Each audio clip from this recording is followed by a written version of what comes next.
Yeah, so my name is Paul. I'm one of the co-founders of Impact Hub Waikato. And just very briefly, Jer already mentioned a little bit about Impact Hub. So we're a global network, and what we're here for is really trying to promote the concept of social enterprise or impact businesses. We prefer to call them impact businesses, but basically the concept of using business and profit as a force for good.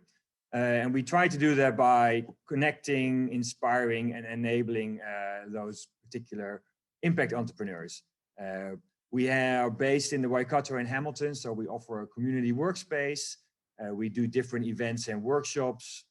We offer programs like accelerated programs or incubator programs, but we also try to support our entrepreneurs and our community with their impact journey. And one of the important things in that is impact measurement, basically. Yeah, so this is also already what Jer mentioned. So we're a global network. We by now have about 17,000 members around the world of impact entrepreneurs in more than 55 countries. And we're closely aligned with the UN Sustainable Development Goals. So what I wanted to take you through today is a little bit about why you should actually do impact measurement, and then give you a few frameworks that we often use with our enterprises that we help. So to start with, I mean, Rachel already talked a little bit about what impact is, or how you can define it as being a transformative or a structural change, but there's different elements to identifying what impact is. And before you even start on your journey of trying to measure your impact, obviously you want to make crystal clear in what impact actually means to you. So in defining impacts, what we usually do is, first of all, obviously it's an effect of activities that positively influence the outcomes of the group that you're trying to influence, whether that's social impact or the system in terms of environmental impact. But what often is forgotten is you also have to take into account the potential negative impact that you're creating.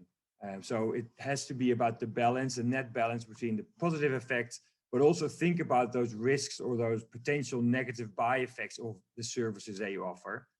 And another thing is that we try to approach it as an objective measurement, but in the end, the impact has to be somewhat subjective, perceived as important by the beneficiaries themselves. So in terms of thinking about your impact, it's also really about taking into account how your beneficiaries value that particular impact. And then a fourth element is about additionality, or like, what additional impact are you actually creating for this particular beneficiary? So if you wouldn't provide your service, what would the difference be there? So it's about that additionality. And then again, in the total system approach, which Rachel already also addressed, is what is your actual contribution to the positive change in those lives of the systems of the beneficiaries?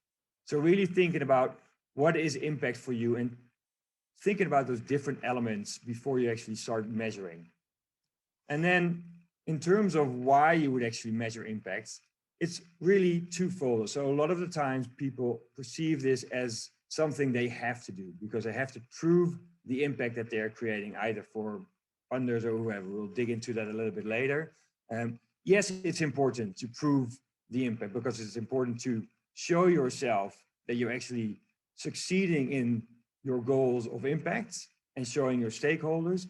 But just as important, it is to use the outcomes of your particular impact measurement to improve your services, right? So it's also a continuous learning cycle. Every time you do an impact measurement, you get fantastic data insights. And based on those insights, you can improve your services, make it more effective, make them more efficient. Really try to see this as a continuous cycle, like with any type of management cycle. It's the same with impact management or impact measurement. It's really about trying to prove and to improve the way you do your impact. In our particular focus, impact business, but it's also same for charities and not-for-profits. It's also trying to improve their services. And then the question is, for whom should you do it?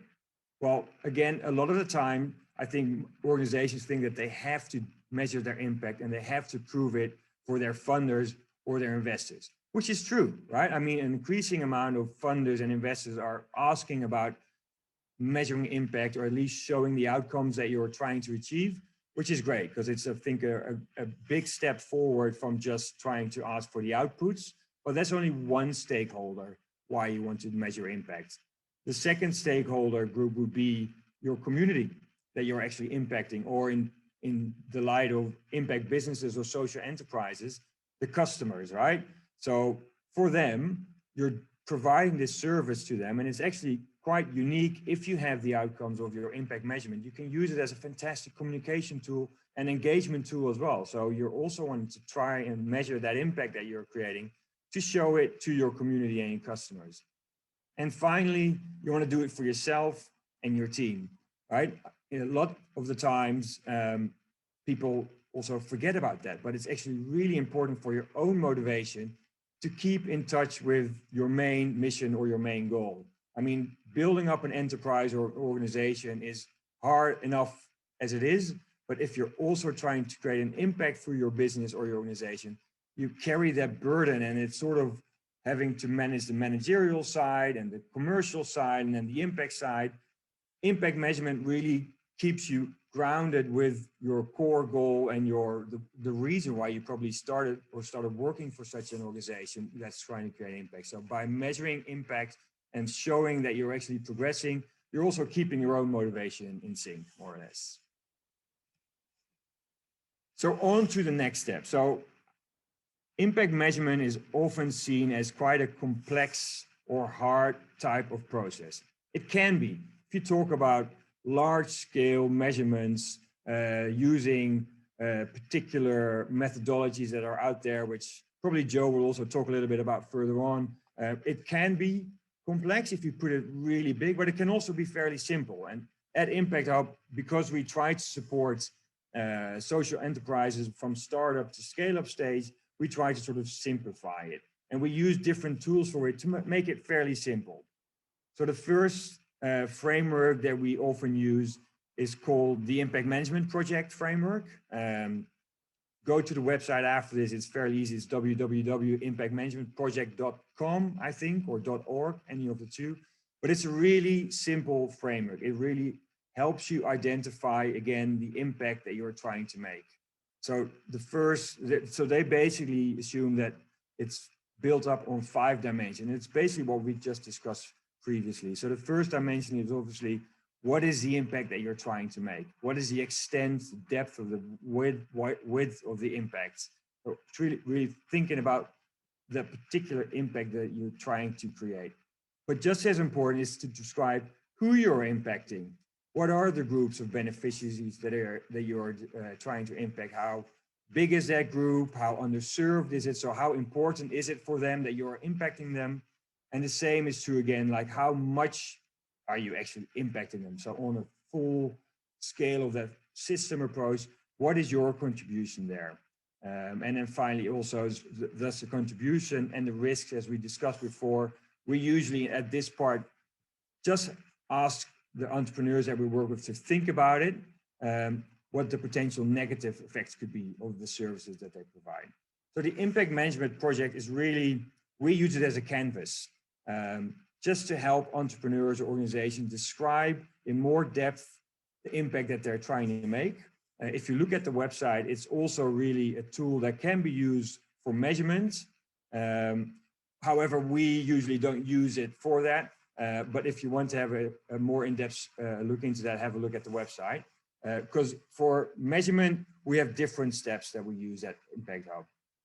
But this is the first template that we use. The second template that we use, which Rachel already showed a little bit, is the theory of change, or the impact model, which really helps you identify the logical order of your activities and how that creates, at a long term, that impact.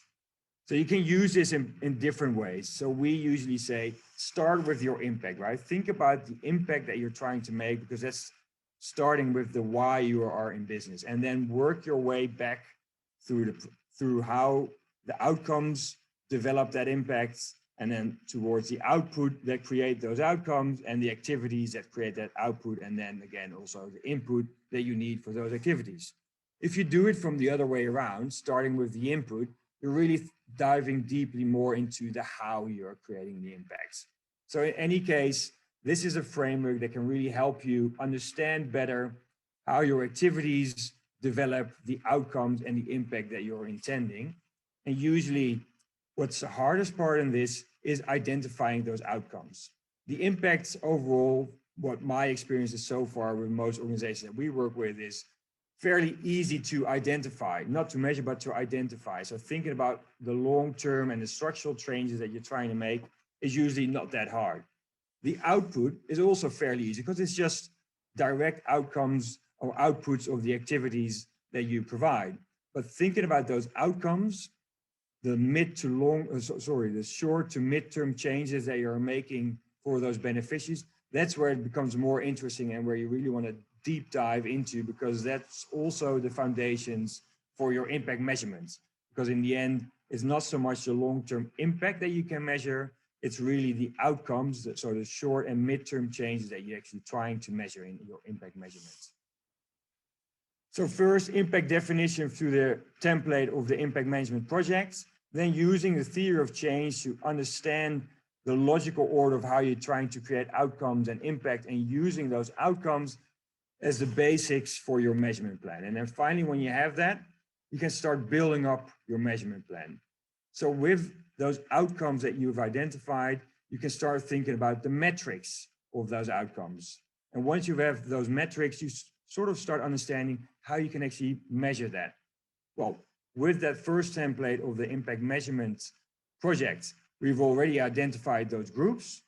So in your impact measurement plan, you want to think about the different groups that you're trying to impact. And they might have different characteristics, so you might need different approaches on how you want to actually measure the impact on those different groups. And the same is true with then the next step, measurement tools, right? So how are you actually going to try to approach these groups and measure the impact that you're trying to achieve? You can do it through surveys, interviews, self-assessment tools. It's really thinking about what the best way is to extract that information to identify and measure those outcomes. And then finally, also timing is quite important, because usually you want to have a baseline measurement and a post measurement, because you're trying to measure the shift and through that shift showing the impact that you're actually creating. So a single measurement usually isn't enough because it's longitudinal, right? Impact and outcomes are mid to long-term changes in their lives of the beneficiaries. So you need probably have multiple measurements that also shows you the shift and thus the attribution that you're making to their particular impact or to their particular lives and the outcomes that you're trying to influence. So overall, it is not necessarily complex. There's a few simple templates out there that you can use: the impact management project, the theory of change, and then based on that, building up your measurement plans. If you Google, there's so much content out there and resources out there that can help you. I usually recommend SOPACT, SOPACT.com. It has heaps of webinars and other resources that can help you on that journey of impact measurements.